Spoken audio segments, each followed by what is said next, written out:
So now that we've got a bunch of enemies that are coming hurtling towards our player, putting them in lots of danger, let's give our player the ability to take more than one hit. So we're going to give our player a shield to start off our levels with. So to do that, we're going to go into our art folder, and there's a big circle kind of shield effect here that I'm going to click and drag and drop into the world like that. I'm going to rename it to be the shield, like that. And then I'm going to go over here and give it a circle collider so that it can interact with other things in the world too. And then we're going to make this be a child of the player, and we'll center it on the player by going to position 0, 0, like that.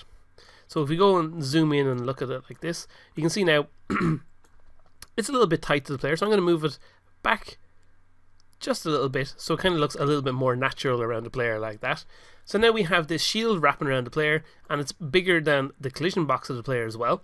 So what that means is when an enemy shoots this or runs into it or anything like that, it'll just damage the shield first rather than hurting the player. But we of course need to set it up so that it will actually do some damage to the shield and not just ignore it and just therefore make it last forever and ever. For at the moment, if I go ahead and press play here, if our enemies manage to run into us when they first spawn, like that, there we go. So the shield at the moment just completely protects us. So we need to set it up so that we can actually disable this shield.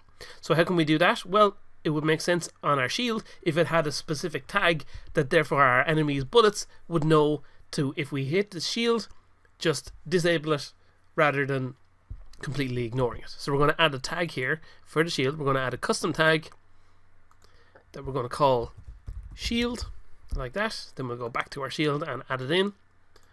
And then we're going to go into our bullet controller script and make some changes to that that will allow us to recognize the shield. So all we're going to do in our bullet controller, where previously we've had the other tag for enemy and we've had the other tag for player, down here we're just going to have if other.tag equals shield. Then we want to do a bunch of code here, and what we're going to do is, rather than just destroying the shield completely, we're just going to deactivate it. So we're going to say other.gameObject.setActive false. So let's go back into Unity here, and the reason we want to do that is because we want to make sure that this shield is not just completely destroyed, but we'll deactivate it so that it can be reactivated when our player picks us up a shield power-up that we're going to create in the very next part of this. But for the moment we just want to test this out, so we'll make sure that first of all that bullets now will destroy the shield. So let's go up to where our first bullet is going to fire. I should probably change the game manager so that it completely destroys or disappears a bit more quickly. So there you go, our shield is being destroyed by bullets. Let's also check and make sure that it, or not check, but we need to also set it up so that when enemy objects run into our ship, they also will destroy the shield. So let's go back into our scripts, and we're going to go to our hurt player script. So previously we just have if the other object is the player, destroy it. So just below that we're going to have actually we're not even going to type it in, we're just going to use the exact same code we used in our bullet controller. So we'll just copy it from here and paste it into our hurt player. We're just doing the exact same thing. If the other tag is shield, then deactivate it. So let's just make sure that that's working fine here. So we're going to play, and hopefully I can manage to avoid a couple of shots and just get run into by one of the second wave of enemies. There's no guarantee of that though, so I'm just going to hide over here in between those guys. And these guys should do damage to me. Oh, they should have hurt the shield there. I don't know why they didn't. Oh, I think it's because that they have let's go into our prefabs. Our enemies, these guys are all, they have solid colliders instead of having trigger colliders. So I just need to make a quick adjustment to my waves for these guys. Boop. And turn the trigger on. We'll try this one more time, and we should see that when enemies run into our player, because we know that our hurt enemy script, it works off being a trigger collider.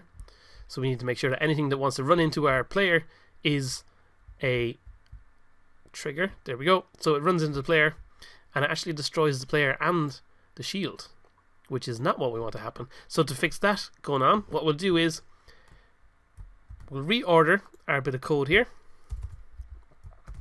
What we could do is make our shield a bit bigger so that it kind of gets destroyed. Well, what's actually happening is our shield is being destroyed, and then also our enemies are destroying the player on the next loop through.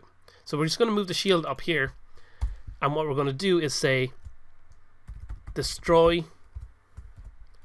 game object. So what's going to happen is if the enemy runs into the player, I mean, it would be pretty bad really if the enemy could run into the player, destroy their shield, and then also destroy the player. So what we're going to do instead is if an enemy or something that can hurt the player runs into the player's shield, that will also destroy the object itself. So let's go back into the game, let that compile, and once it's finished compiling, we'll run it again. And fly forward out of the way to let our first group of enemies kind of zoom on through. And then the second guys, there we go, he gets destroyed by the shield, and then our player can be destroyed by the enemy too. So perfect, that's exactly what we wanted to do, and just the way we wanted it all to happen. So now that we have our shield in place and it can be deactivated, let's give ourselves a power up that will enable us to get a new shield. Konnichiwa.